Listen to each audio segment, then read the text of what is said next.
Pero bueno, nuevamente, es la sociedad que estamos construyendo.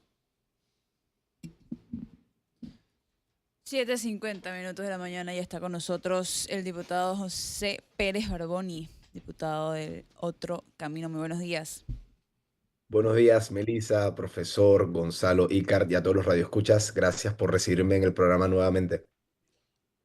En el hit parade del señor. ¿Ah? En el hit parade. ¿Ah, sí? ¿Por qué?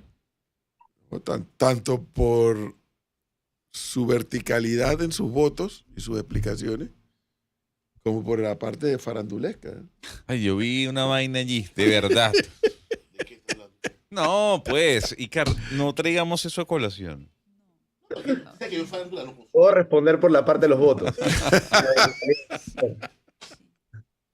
Política, ¿no? A ver, como yo dije ayer que le hice un cuestionamiento al diputado Pérez Barboni, una de las cosas que más le respeto y le aprecio, siendo un panameño aún muy joven, es que se ha metido en cuerpo y alma al rol que le pidió a sus electores le permitieran ejercer, en este caso de diputado. Y bueno, como es natural, va a tener aciertos y va a tener desaciertos. Pero antes de entrar a cualquier otro tema, sí me gustaría escuchar del diputado José Antonio Pérez Barboni. Deme un balance de su primer año. No es suyo como individual, sino su visión del funcionamiento del órgano legislativo como uno de los órganos del Estado cuando ya ha transcurrido un primer año en el cargo.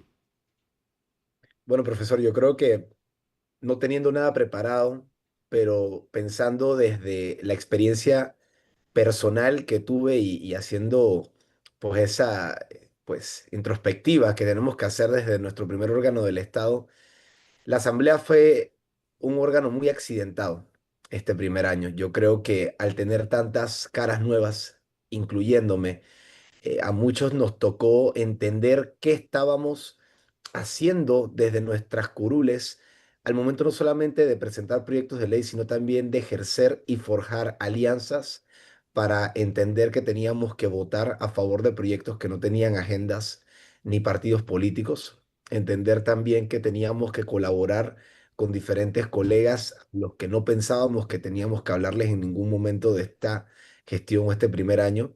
Y yo creo que al tomarnos un poco de trabajo entender esto, la Asamblea fue un órgano que se vio accidentado para muchos ciudadanos que por lo menos siento han dado también sus perspectivas a lo largo de este año. Nos tocó una agenda difícil, nos tocó una agenda muy complicada, mucho más complicada de la que le toca en los primeros años a predecesores en nuestras curules. Tuvimos situaciones no solamente de carácter externo a la Asamblea, como lo fue la polémica con la relación con Panamá-Estados Unidos. Nos tocó tocar el tema de la caja del Seguro Social, que aún a muchas personas les llega, creo, más la desinformación que la información real. Y es difícil decirte a ti mismo: "Oye, perdiste contra la desinformación", porque es lo que me toca decirme a veces muchas noches. Perdí contra desinformación que lastimosamente no me ha permitido quizás dejar más en alto nuestras acciones y decisiones, sobre todo en este tema. Y siento que también la Asamblea Nacional cierra con un tema que a muchos panameños les sigue lastimando la imagen de su primer órgano del Estado, que es el tema de las planillas y, por supuesto, principalmente las figuras del PRD, que han sido los principales protagonistas de esta película llamada Planillas de 6 cifras, rozando los 200.000, $180.000. Pero viendo todo esto desde una perspectiva externa, yo creo que esa es la palabra: una asamblea y una primera legislatura accidentada, llena de quizás novatadas que ahora podremos en este segundo año demostrar que se han aprendido de ellas para no caer en las mismas. Y yo creo que qué mejor ejemplo, y ahora llegando nuevamente a esta legislatura, el que pudimos dar varios grupos políticos al unificar un frente para evitar que realmente la ineficiencia, la corrupción y hasta el crimen organizado llegara a la cúpula de la Asamblea Nacional en esta segunda legislatura. Así que en base a ese primer análisis, profesor, yo creo que ahora lo importante es quedarnos con esas lecciones aprendidas y ejecutarlas en esta segunda legislatura, como espero que se vea desde estos primeros días, desde esta primera semana que ya culmina el día de ayer con nuestro último pleno, nuestra última sesión de la semana que inicia esta segunda legislatura. ¿Usted tiene algo que decirle con respecto a lo de ayer, profesor? ¿A Barboni? Ayer. Sí. Usted lo que comentaba usted al principio, ¿no? Tal vez una posición que compartía con el diputado. Pero entonces yo aprovecho, diputado, para preguntarle lo que la gente quiere saber en esta oportunidad. Y es lo que se negoció. Ayer Neftalí Zamora dijo en este programa, sacó una hoja y definió los puntos que se trataron en la negociación para que este grupo de diputados votara a favor de Jorge Herrera. Y dentro de esas negociaciones o esos puntos que aparecen en ese documento que ayer publicó, no está el tema de las comisiones. Aunque Jorge Herrera el día anterior nos dijo acá que ya había parte de una definición y que incluso la comisión de presupuesto le iba a presidir un partido. La gente quiere saber, diputado Pérez Barboni, qué va a pasar con las comisiones más importantes. ¿Quiénes van a presidirlas? ¿Eso ya se sabe? Gonzalo, tú sabes que ese fue el cuarto punto después de haber definido quién era el presidente y los dos vicepresidentes de la nómina que gana el 1 de julio. Y no te voy a mentir, fue el punto de mayor discordia en el hotel donde estuvimos reunidos hasta las 3 de la mañana el 1 de julio. Claramente las tres comisiones polémicas, como me gusta denominarlas, credenciales, gobierno y presupuesto, fueron las que generaron que inclusive varios diputados se retiraran del recinto por no haber llegado a un acuerdo. Y yo me fui a dormir a las 3 de la mañana pensando que al día siguiente no íbamos a tener un voto unificado.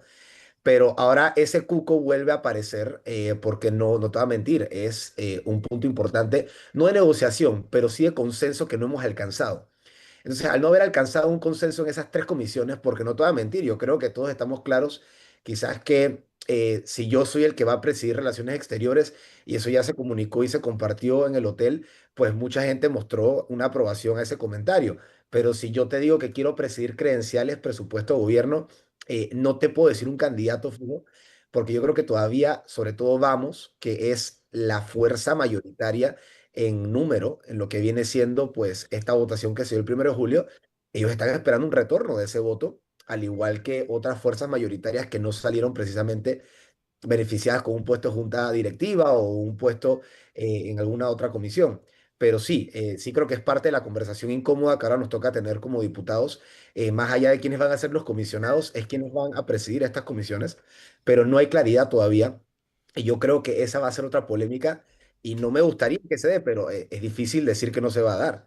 Claro que vamos a tener una polémica y posiblemente sea el tema de la otra semana y la semana de más arriba. A ver, diputado, para nadie es un secreto, y usted ya lo sabe, ya un año de experiencia en el legislativo. Estas tres comisiones más importantes, credenciales, presupuesto y gobierno. Obviamente aquí creo que dijo el presidente también, corríjame la mesa, sí, que la mayoría de las comisiones iban a estar Vamos. con Vamos. Pero dijo que Ujú. presupuesto iba a ser de un partido político. Exactamente, y usted lo acaba de decir, o sea, es difícil. Lo importante es lograr la junta directiva, se logró la junta directiva. Pero ahora viene la otra etapa, que es la de las comisiones. ¿Usted aspira a presidir una comisión? Sí, señor, aspiro. Tengo dos específicamente que me gustaría ¿Cuáles? presidir. Gobierno, Ujú. por la experiencia legislativa que pude acumular en un año, y si no es gobierno, la Comisión de Relaciones Exteriores, de la cual se apega bastante a mi pues carrera profesional previa a ser diputado, y creo que podría darle un dinamismo diferente a la que la comisión usualmente ha tenido. Ujú. Pero estoy entendiendo que tengo flexibilidad de, si no se da la de gobierno, poder presidir también las relaciones exteriores. A ver, nos dijo acá temprano ayer el señor Neftalí Zamora que casualmente el tema de la conformación de las comisiones fue lo que trancó las conversaciones. Pero bueno, eso lo dejamos, pero vamos a lo que vamos, que era la Junta Directiva. ¿Usted analiza que esto va a ser, va a generar fricciones al interno del bloque?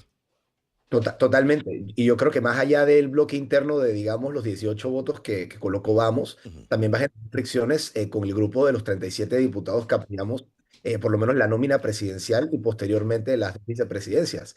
porque claramente tienes a un grupo mayoritario, como vamos diciéndote, que ellos pusieron la mayor cantidad de votos, que ellos merecen la mayor cantidad de presidencias, tienen un argumento válido, pero luego tienes, por ejemplo, seguimos a nuestra bancada que también colocó inclusive los votos decisivos. Recordemos que la votación terminó 37-34. Fueron 3 votos los que definen a Jorge Herrera sobre Shirley Castañeda, y nosotros sentimos que fuimos una bancada muy leal a este proyecto desde el principio, una bancada que colaboró para evitar que otros grupos políticos se corrompieran ante diferentes ofrecimientos o presiones del Ejecutivo que se dieron fuertemente ese 1 de julio. Y nosotros sentimos que también tenemos la capacidad que se necesita para presidir diferentes comisiones. Imagínate, por ejemplo, un doctor Cedeño presidiendo credenciales, o a una Grace presidiendo infraestructura con la experiencia que tiene como arquitecta, o un Betseray inclusive teniendo roles de liderazgo en la comisión de presupuesto, y yo, por supuesto, en la comisión de gobierno, que creo que han sido etapas de aprendizaje muy válidos los que he tenido en esta comisión. Y por eso creo que al ser justamente lo que dice el profesor, diputados presentes, que creo que es lo más importante que quiere el país, diputados presentes y coherentes, tenemos también aspiraciones válidas a diferentes comisiones, inclusive las que puedan chocar como comisiones codiciadas en el sentido de ser las más activas y productivas en la Asamblea. Diputado, yo le decía a Ricardo Lombana cuando estuvo aquí en el programa hace un par de semanas que ¿qué los unía a ustedes con Betseray Richard? Y él me decía que gran parte o parte del problema de Otro Camino es que no ha encontrado la identidad que define el partido político. Es un partido de centro, es un partido progresista, es un partido liberal, tiene ideas libertarias incluso. ¿Qué es Otro Camino? Más allá de que es un partido que lucha contra la corrupción. Eso lo pueden decir todos los partidos políticos. Yo le pregunto ahora, como diputado, ¿qué le suma Betseray Richard a esta nueva bancada de Seguimos, más allá de crear la bancada? Mira, Gonzalo, Betseray es un diputado con mucha iniciativa, y yo creo que no lo había visto desde la perspectiva que la estoy viendo ahora, porque claramente sí, vámonos a lo pragmático. Somos 3 diputados de Otro Camino, necesitamos un diputado más para conformar una bancada. Betseray llega a los términos que llega con su ex bancada de Vamos, y eso nos da una oportunidad para analizar la figura de Betseray. Cuando nos sentamos nosotros tres, Grace, Ernesto y yo, que fuimos los principales en tomar la decisión y posteriormente comunicársela al partido y a Ricardo Lombana, nuestro presidente, decidimos entender qué es la figura de Betseray y qué aporta al partido. Y lo dijimos de la siguiente forma: es un diputado dinámico, es un diputado con iniciativa, es un diputado que te dice, oye, espera, yo creo que podemos ir más allá de lo que queremos hacer. Y te ayuda a encontrar mecanismos que quizás antes en tu creatividad no lo habías visto. Entonces, Betseray es un diputado con mucha iniciativa, es un diputado presente que se emula bastante a lo que nosotros estamos buscando representar en la Asamblea, diputados consistentes con el circuito, con el discurso, que cuando hay un periodo de incidencias podamos hacerle entender al país las diferentes necesidades y problemas. Entonces, Betseray no es simplemente un número más dentro de la bancada, sino que es un diputado que ha demostrado mucho liderazgo desde que llegó, y yo creo que eso es algo que no podemos rechazar si se presenta la oportunidad. Y el día de mañana, si él decide inclusive incursionar o aceptar a Otro Camino como un partido para hacer carrera, nosotros tampoco estamos cerrados a que esa sea una posibilidad para él, tomando en cuenta que es una persona que yo creo pues siempre va a tratar de tener liderazgo en los espacios que llega, y el liderazgo se debe apreciar y no repeler, como siento que ha pasado quizás en otras instancias, ¿no? Yo les voy a hacer una corrección a ustedes tres, o sea, a Gonzalo, a Icar y a el diputado. No hay comisiones más importantes que otras. No se confundan con eso. Puede que haya comisiones más beligerantes que otras, pero en las comisiones se reafirma esa expresión de que el hábito no hace al monje.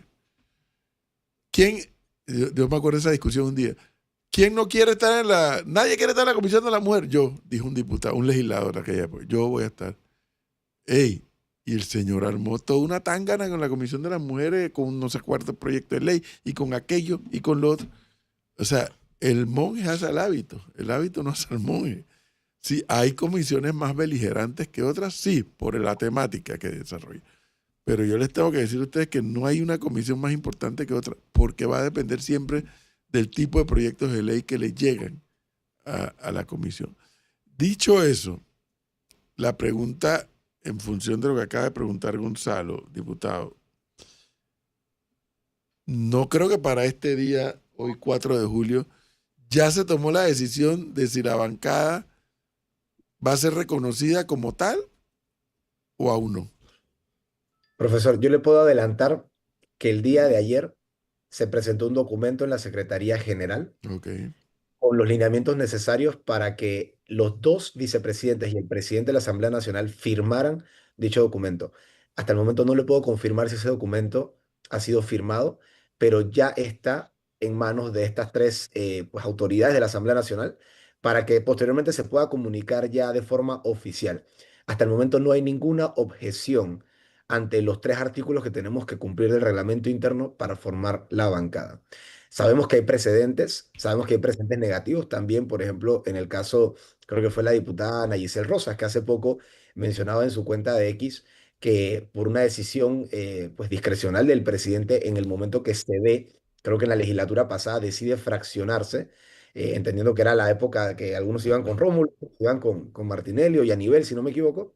Ahí no se les permite hacer esta denominación de dos bancadas, pero creo que eso fue un tema discrecional que en estos momentos tenemos que tratar de evitar y apegarnos al reglamento interno.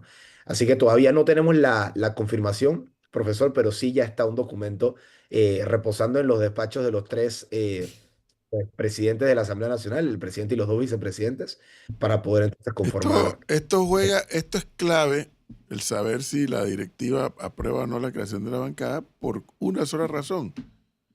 Porque el presidente de la Asamblea, Jorge Herrera, dijo que iba a restablecer la dinámica de la Junta Directiva Ampliada. Y la Junta Directiva Ampliada no es otra cosa que presidente, vicepresidente, secretario y la presencia de los jefes de bancada.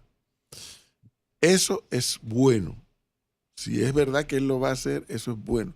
Eso redunda en beneficio de la propia Asamblea, porque así todos los jefes de bancada están enterados al mismo tiempo de las decisiones que la directiva está tomando para poderlas ejecutar con mayor facilidad, e incluso en materia de la elaboración de la agenda legislativa. No del orden del día, fíjense, que no es lo mismo que la agenda legislativa. O sea, el presidente y la directiva pueden decir, mira, vamos a imponernos que en este año tal y tal y tal y tal leyes vayan a ser aprobadas. Las otras, si son aprobadas, son ganancias. Pero si los jefes de bancada son parte de la decisión, el asunto fluye con más facilidad. Bueno, ya el diputado nos da la noticia de que está el documento presentado y hay que esperar a ver si sale la firma. Diputado, ayer hubo este choque de trenes entre el Contralor y entre algunos de sus colegas. Yo le pregunto, ¿cuál es la crítica que usted le hace a los colegas, si es que tiene alguna crítica, sobre las denuncias acerca del Contralor? ¿Usted cree que el debate está a la altura de lo que realmente el país necesita? Mira, Gonzalo, lo que hizo el Contralor ayer fue una falta de respeto hacia la Asamblea Nacional, porque yo creo que si él se puso la tarea de hablar con diputados para tratar de tener ya sea información de cómo iban a votar o para influir en esa votación, tenemos un problema grande de separación de poderes, tomando en cuenta de que primero el Contralor de la República no tiene por qué hacer comentarios o emitir opiniones políticas, ni mucho menos conversarlas con los diputados de la República. Entonces, yo sí te voy a hablar claro. Yo veía colegas poner el celular en modo avión o apagarlo porque lo estaban llamando dos altos asesores del presidente de la República. Y ahí mismo tenías también al Contralor presente en el Pleno, que yo no lo vi conversar ni escuché lo que conversó, pero lo vi presente en el Pleno, en la cafetería, en el chanchoré, en las escaleras que dan hacia el palco de prensa. Entonces, tú como diputado te sentías incómodo en tu propio recinto porque no sentías que podías circular libremente, porque sentías que te iban a coaccionar. Ahí están los comentarios de Jessica Romero, perdón, que rondan a Jessica Romero, ex alcaldesa de Changuinola y actual diputada de Bocas del Toro, que dice que inclusive la amenazaron de auditorías de su gestión como alcaldesa. Entonces, yo creo que es muy peligroso ver cómo, ya sea con razón o sin razón, se utilizan estos mecanismos para tratar de cambiar de opinión o hacer cambiar de opinión a un diputado sobre el voto. Entonces, mencionar a diputados directamente y sus familiares, por ejemplo, el tema del caso del diputado Vigil, que si la esposa estaba o no estaba en la Contraloría, cómo llegó o no llegó, que el Contralor, que es la autoridad máxima de la Contraloría, diga, ella llegó ahí de alguna forma, ella llegó ahí no por arte de magia, o ella llegó ahí porque alguien la recomendó. Oye, por Dios, tú eres el jefe de la Contraloría, tú deberías saber si ella está ahí por mérito, si no está ahí por mérito, si está ahí porque tiene 25 o 30 años de carrera en la Contraloría. Entonces es un poco triste ver al Contralor caer en esos revanchismos ahora de decir, yo les voy a sacar el dossier, yo les voy a sacar el pedigrí, yo voy a decir quién me llamó y quién me pidió. O sea, verdaderamente triste. Yo creo que aquí me toca defender a mis colegas diputados y lo que hizo el Contralor, tiene que aceptarlo que fue un error. Y él mismo, inclusive en su entrevista, si la escuchan, y esto por favor presten atención, él dice, yo como un panameño cualquiera le preguntaba a los diputados cómo va la cosa. Perdón, pero usted no es un panameño cualquiera. Usted es el Contralor de la República y cualquier tipo de comentario en un entorno y en un contexto, una elección, es querer influir en el voto, aunque usted diga que no lo es. Así que muy lastimosamente, creo que el Contralor cometió un error y más allá de ahora irse cara a cara con los diputados es disculparse, aceptar su error y realmente rendirle cuentas al país por lo que hizo de no separar los poderes ese día en la Asamblea Nacional. Aprovecho rápidamente. ¿Esto puede abrir la puerta a que se hable de una destitución del Contralor? Mira, si el presidente de la República no fuese tan amigo del Contralor, ni tan cerrado como es en su entorno de círculo cero y sus funcionarios de confianza, sí, esto debería considerarse una causal para por lo menos iniciar un proceso de investigación. Dentro de la Asamblea. Claro, lo que pasa es que tengo entendido que nosotros no podemos destituir al Contralor. Profesor Cabrera, Aquí me me dicen corrige. que los diputados son, Es digamos, que la asamblea es el ente nominador, es el que, él es un funcionario de la asamblea. Pero lo puede Lo citar. que nunca, pueden citarlo todos los días, lo que nunca ha quedado claro es quién le pide cuentas o le dice, usted sabe que usted está destituido. Eso nunca ha quedado claro. Ha pasado con los defensores que sí lo destituyeron. A defensores sí, sí. Que igual que Ente igual el nominador. defensor del pueblo es el ente nominador del defensor del pueblo. Pero en el caso del Contralor nunca ha quedado claro si la asamblea considera que así como lo nombró lo puede destituir, nunca ha quedado claro si eso se porque puede eso hacer. me acaba de decir hoy un abogado que los diputados son los únicos Eh, que pueden destituir al Son el ente Contralor. nominador, indiscutiblemente. Ellos son los que lo eligen.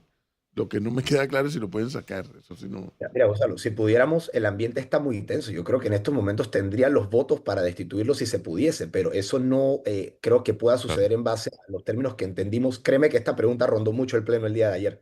Créeme, la gente lo escuchaba en las diferentes curules. Hey, ahí lo podemos destituir. Hey, a él se le Uy, puede llamar al capítulo, pero varias respuestas nos han dado a entender que no se puede destituir al Contralor. La República tiene que tomar pues Y cartas en el asunto. lo que yo siempre he pensado, diputado, que el Contralor, digo, sabiendo o tratando de interpretar la filosofía de la Constitución, en el Estado panameño no hay ningún funcionario que sea inamovible. Hasta el presidente de la República. Lo pueden Claro. sentar en un juicio y destituirlo. Profesor, creo que es la Corte Suprema de Justicia. Ahora Probablemente, pero es raro porque la corte juzga. La corte no tiene medidas administrativas como destituir. Pero es un tema que cada cierto tiempo aparece. bueno, si le dice el diputado que ayer salió en el Pleno, es interesante. Le tengo una última consulta, diputado, y tiene que ver con la reunión que se dio el día de ayer con los gremios educadores.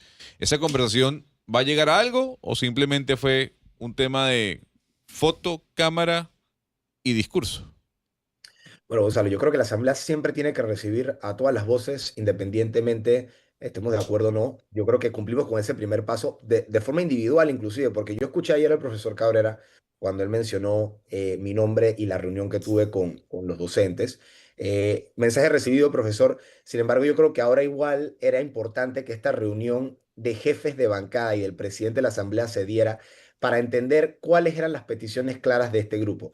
Racionales o no racionales, había que escuchar las peticiones, porque esa es la principal forma de ayudar a empezar un diálogo, recibir a las personas que están representando pues diferentes posturas adversas a lo que puede ser una ley o una política del Estado. Ellos que están pidiendo, yo creo que ya lo mencioné en el Pleno hace 2 días, están pidiendo diferentes puntos como el tema de que se paguen salarios con o sin notas que algunos podrán y otros podrán no tener, como bien dijo el profesor el día de ayer, y posteriormente también están pidiendo inclusive la remoción de la figura de la ministra de Educación, que eso ya no es algo que le compete directamente a la Asamblea. Claro, con una moción de censura o con un voto de destitución podríamos lograrlo, pero entendiendo que es una facultad del presidente de la República disponer o no de su gabinete.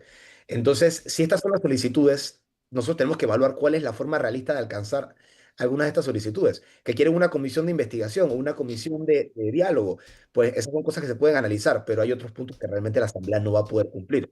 Así que sí, yo creo, Gonzalo, que algunos puntos se van a quedar en el discurso que se llevó a la Asamblea, otros puntos podremos asistir y otros puntos simplemente no los podremos cumplir por nuestras facultades y nuestras funciones. Entonces, yo creo que lo principal era abrir la puerta, porque yo creo que los docentes, y esto lo voy a decir con mucho cuidado, se sienten acorralados, porque creo que muchas discusiones de ellos ya han fracasado, por ejemplo, con la Iglesia Católica, con el CONEP, tengo entendido que tampoco se han alcanzado consensos con los educadores. Entonces, ahora ellos se ven como que, chuleta, nada más nos queda la Asamblea Nacional, pero hay que ver con qué tono y con qué disposición también vienen los docentes, porque la idea es que el último espacio que les queda, que es la Asamblea Nacional. Bien. Oiga, le voy a soltar una fresca, diputado, para ver si estuvo en la mesa de debate, que lo dudo, pero bueno, uno nunca sabe. Yo hago la pregunta. Yo aprendo aquí de mis compañeros Icari y Gonzalo. ¿Siente el diputado, cree el diputado Pérez Barboni, que esta nueva mayoría cambiará al representante de la Asamblea ante la Junta Directiva de la Autoridad del Canal de Panamá? Una fresca, Icari. Una Oiga. fresca. No, esa fresca usted ya está. Vamos a dar una idea. Ah, pero por eso le estoy preguntando, diputado. Acá dar una idea, porque creo que son cargos que pasan desapercibidos cuando ya se aprueban en las primeras. Así mismo es. Y es un cargo demasiado importante. Ahora, yo me acuerdo en la forma en cómo él fue elegido. Me acuerdo clarito. ¿Quién? El señor. El actual. Ajá. Pero bueno, ahora hay una nueva mayoría y el presidente puede someter a discusión un nuevo representante. Le doy esa fresca, diputado. Me acuerdo que se alteró la orden del día. Se alteró la orden del día. Eso estuvo en la mesa. Esa discusión no estuvo en la mesa porque, de vuelta, creo que pasó desapercibido y está entendible que nosotros como en el momento del calor del momento estábamos buscando era las figuras de las comisiones y también de la Junta Directiva, pero ese cargo de nuestro representante de la Junta Directiva del canal no lo habíamos analizado porque en ningún momento se mencionó. Bueno, O sea, eso- en ningún momento en la conversación. Le doy esa fresca. Eso Que te- ojo, puede ser un eso te- diputado como puede ser un panameño común y corriente que la Asamblea decida nombrar. Le doy esa fresca. 8:16 minutos. Diputado José Antonio Pérez Barboni, muchas gracias. Muy amable. Muchas gracias a todos. Feliz día. Igualmente. Es un techito, profe. 8:17. Esa no se la tenía, Ah, Gonzalo. Tenemos que ojo, irnos. ojo, ojo. Cálmese. Está nuestro invitado. Ojo.